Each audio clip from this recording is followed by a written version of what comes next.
আছে যত্ন করিলে রত্ন মিলে। দেখেন এই যে যে গাডার দ্বারা একটা সেসিস বানানো হয়েছে হেভি মালামাল টানার জন্য, এই সেসিসটার প্রতি কোনো অবহেলার কারণে কি অবস্থা, জঙ্গল উঠে ফেলছে, দিনে দিনে খেয়ে ফেলতেছে। নতুন কিন্তু একেবারে, এটা যদি যত্ন না করে একসময় মাটির সাথে মিশে যাবে।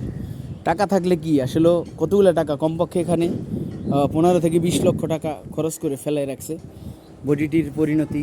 ইস, খুবই কষ্ট লাগে যে কারো টাকা আছে বুদ্ধি নেই, কারো টাকা নাই তাদের বুদ্ধি আছে। তেমনই টাকাওয়ালারা এইরকমই। দেখেন সেসিসটি সরফরাজ সাইদ আলম ব্রাদার্সের গ্যারেজে আছে। এইটা ঢাকায় এক কোম্পানি বডিটি বানিয়েছিল, এখন টাকার অভাবে পারতেছে না নিতে, আর বাদ বাকি কাজ করতে পারতেছে না। এরা পার্টনার ভেজাল লেগে আজকে দীর্ঘ 5টি বছর এই গার্ডারগুলি মাটির নিচে ছিল। 1 বছর 1 mm খেয়ে ফেলছিল, এখন 5 বছর ধরে এটা করার পরে এটাও অলরেডি খেয়ে ফেলাইতেছে।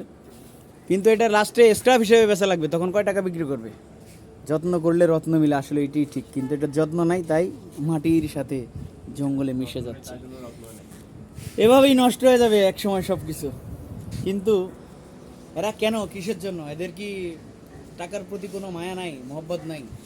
এইভাবে এটা যদি আমাদের মতো গরিব গরিব মানুষের হতো, কারণ আমরা জানি এর মর্ম, আমরা যেহেতু এই সমস্ত গাড়ি নিয়ে খেলা করি, মানে রাস্তায় হেভি হেভি ঘুমান হেভি হেভি মাল টানার জন্য এই সমস্ত গাড়ি পারদর্শী, অথচ গাড়ির বিনা যত্নে অবহেলায় শেষ শেষ।